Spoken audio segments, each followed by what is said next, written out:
Alright, here's a really quick tip. If you're having electrical issues, let's keep it simple. All I did was go over here to the battery and just touch this, and look at that. You can see it wasn't even tight, not even secured, just not even cleaned off. So I suspect a lot of the electrical issues are just due to this. Now I'm going to clean this off and then reconnect it.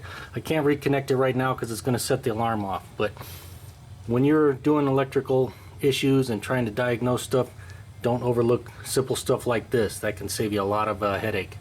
And if you enjoyed the video or helped you out, make sure to give it a thumbs up. Thanks for watching. And for those of you who stuck around all the way to the end, how about another quick tip?